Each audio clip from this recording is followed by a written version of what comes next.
어젯밤 캄보디아에 도착한 정보 합동 대응팀이 현지에 구금된 한국인 송환 등의 협의에 본격 돌입했습니다. 네, 한편 대법원이 최태원 SK그룹 회장과 노소영 아트센터 나비관장의 이혼 소송 상고심에서 파기환송을 선고하면서 그 배경에 관심이 쏠리고 있는데요.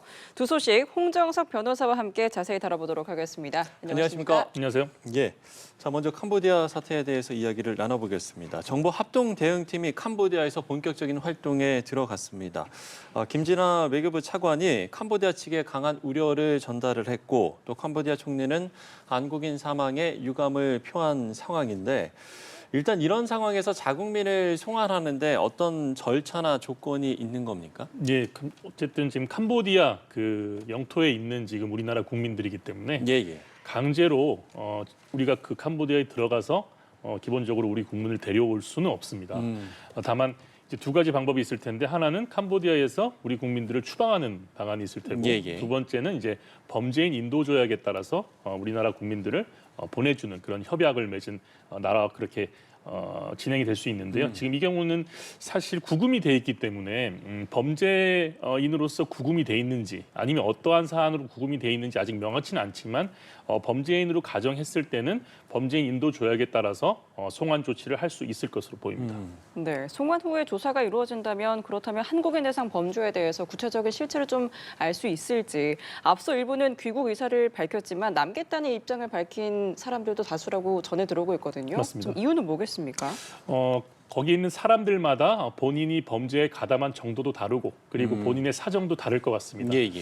따라서 지금 우리나라 60명이 넘는 거기 이제 구금돼 있는 사람들이 송환이 된다면 당연히 우리나라 사람들과 관련된 범죄 사실을 밝히는데 도움이 될 것으로 보이고요. 다만 귀국을 하지 않겠다고 하는 사람들 중에 오히려 이제 주범들이나 총책들이 있을 가능성이 높기 때문에 되도록이면 다 송환 조치를 하는 것이 바람직해 보입니다. 정부는 이제 이와 별개로 해외에 체류 중인 보이스피싱 총책들의 송환을 추진 중인데 이 총책급 범죄자 20여 명의 명단도 확정을 했고 과연 이 범죄자 20여 명을 정말 순조롭게 인도가 이뤄질 수 있을까? 이 부분이 관심인데 어떻게 보세요? 이 부분도 아까 말씀드린 것처럼 이제 범죄인 인도 조약 체결국이라면 협약에 따라 가지고 그 절차가 진행될 수는 있습니다만 조금 더 순조롭군요. 맞습니다. 다만 대상자가 강하게 거부하거나 뭐 예를 들어서 뭐 난민 신청이나 극단적으로 그런 신청을 할 가능성도 있거든요. 그렇게 됐을 경우에는 또 진행이 또 진행이 깔끔하게 되지 않을 수도 있는 것이고요.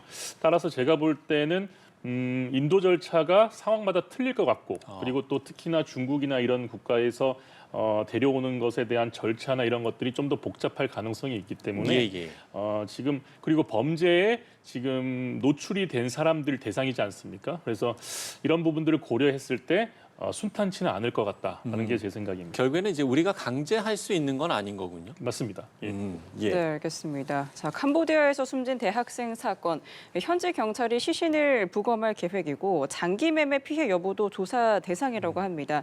사실 이런 질문을 드리는 것도 참 안타까운 마음인데 그럼에도 불구하고 정확한 사연을 규명하기 위해서는 좀 불가피한 절차다라고 봐야 될까요? 지금 사망 원인에 대해서 뚜렷이 밝혀진 것 없지 않습니까? 그리고 지금 현지에서 일어나는 일들에 대해서 손가락을 훼손한다든지 장기를 훼손한다든지 여러 가지 말들이 나오기 때문에 사망 원인이 어떤 것인지에 대해서 밝히기 위해서라도 부검 절차는 필요한 것으로 보이고요. 또한 지금 베트남 그 국경 지역에서 우리나라 또 여성이 한 명 사망했지 않습니까? 맞습니다. 사망 원인이 약물 중독으로 나왔습니다.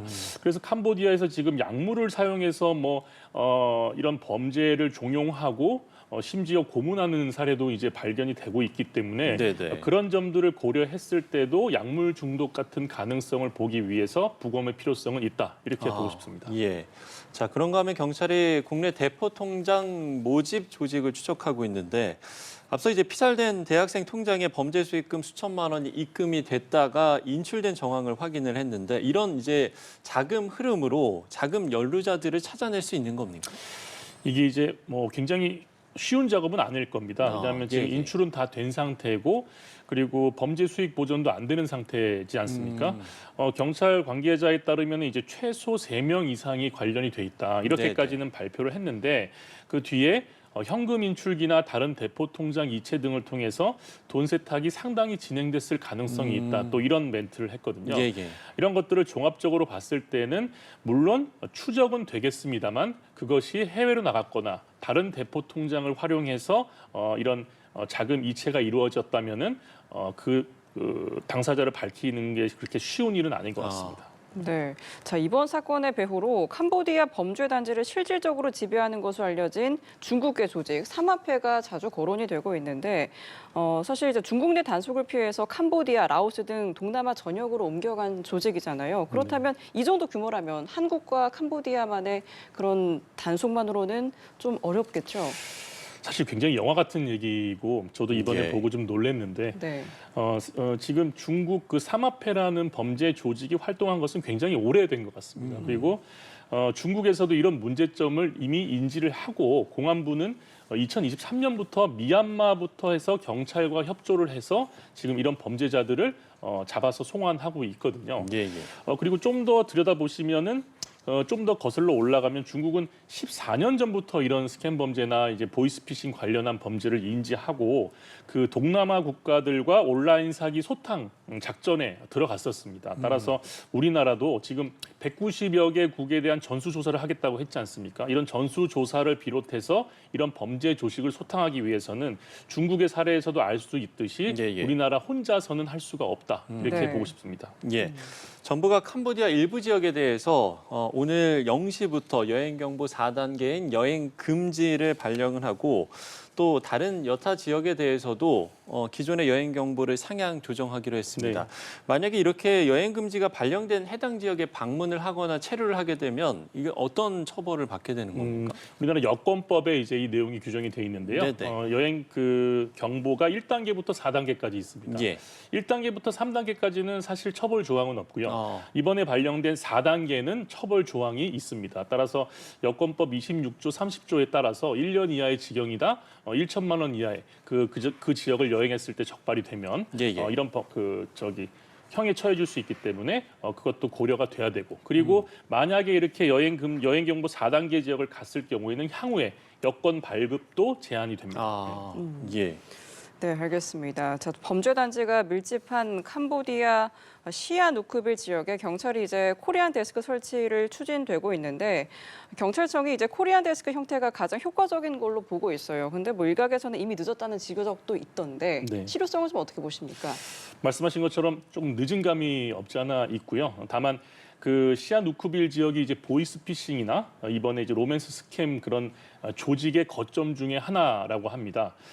경찰청에서 이제 좀 더 코리안 데스크 형태가 유리하다고 보고 있는 것은 코리안 데스크를 설치를 하게 되면 현지 경찰 기관에 근무를 하게 됩니다. 따라서 예. 현지 경찰과의 공조가 용이하다는 장점을 보고 코리안 데스크를 현지에 설치한다는 건데 좀 늦긴 했지만 지금이라도 코리안 데스크를 빨리 설치해서 공조 수사를 하는 것이 바람직하다.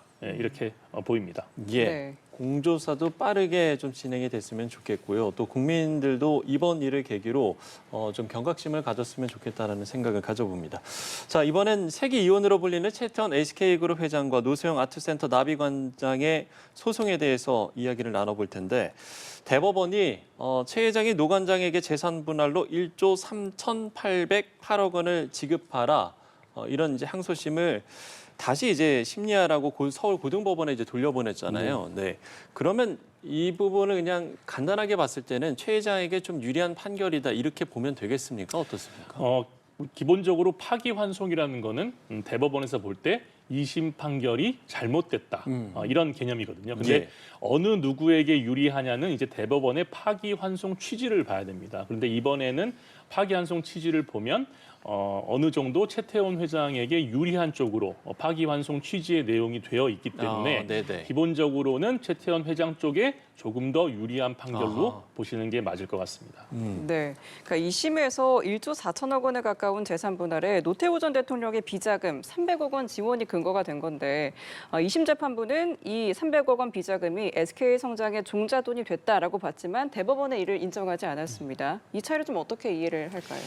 이게 이제 특유 재산의 이제 개념인데요. 네. 2심에서는 말씀하신 것처럼 이 300억 원으로 최태원 회장이 SK그룹의 주식을 사기 시작해서 종잣돈으로 활용이 됐다. 이렇게 보기 때문에 여기에 노소영 관장이 어느 정도 재산 형성에 기여를 했다. 이것을 인정해 준 것이거든요. 예. 대법원은 이 300억 비자금을 기본적으로 뇌물로 규정을 했습니다.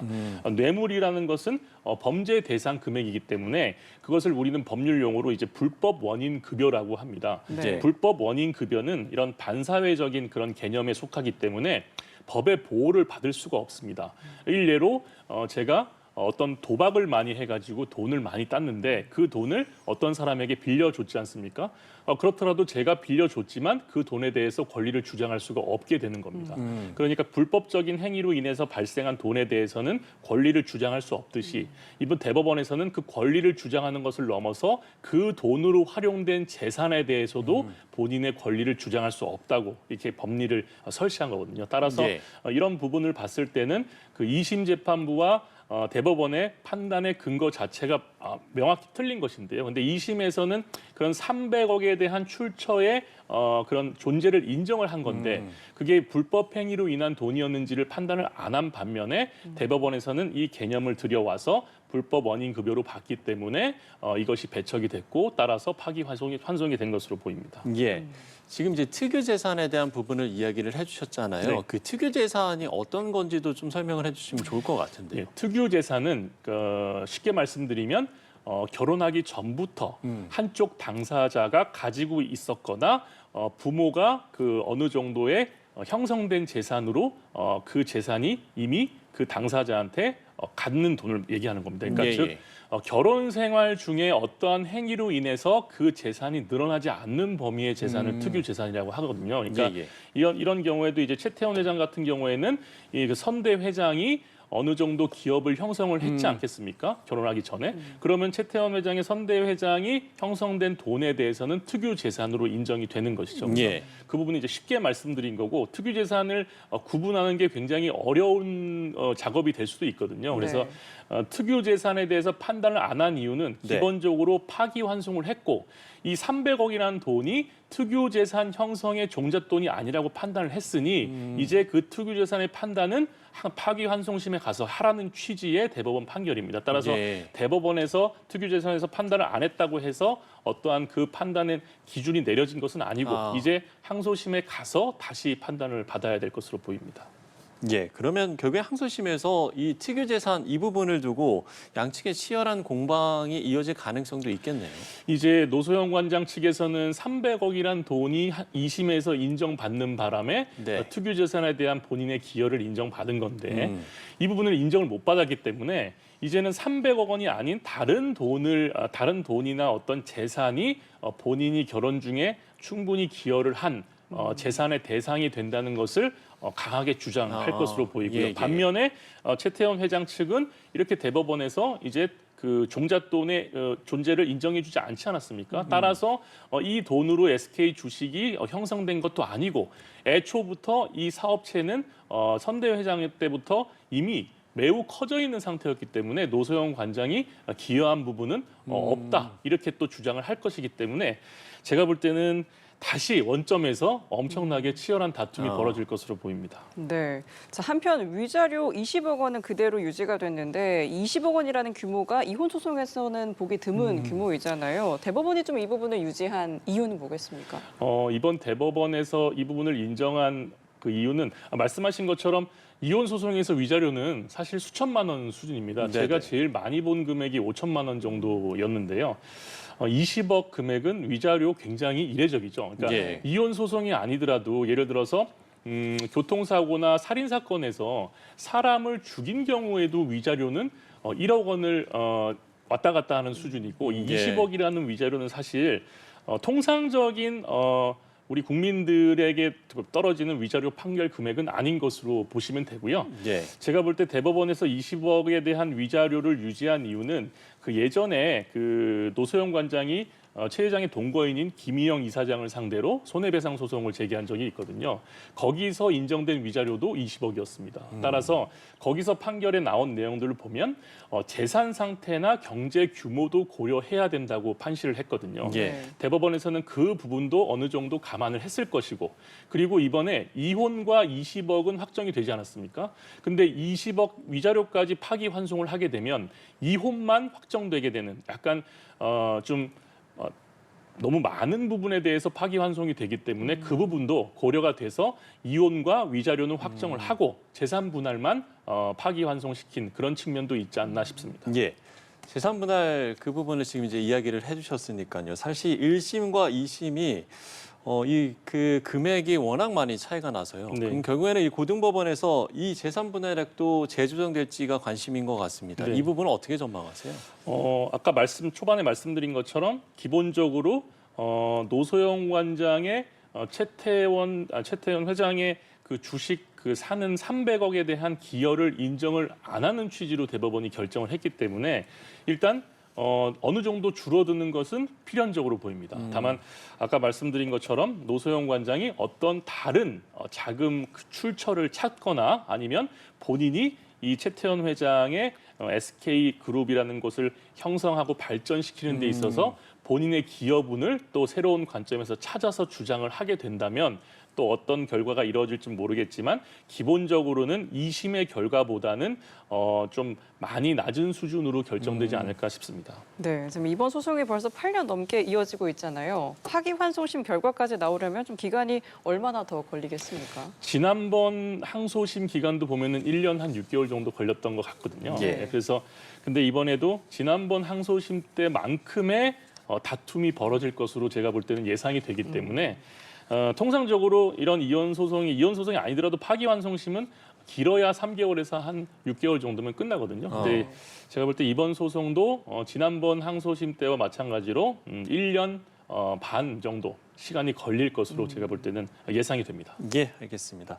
자, 최태원 회장과 노소영 관장의 대법원의 판결에 대한 부분까지 짚어봤습니다. 홍정석 변호사와 이야기 나눠봤습니다. 오늘 말씀 고맙습니다. 고맙습니다. 감사합니다.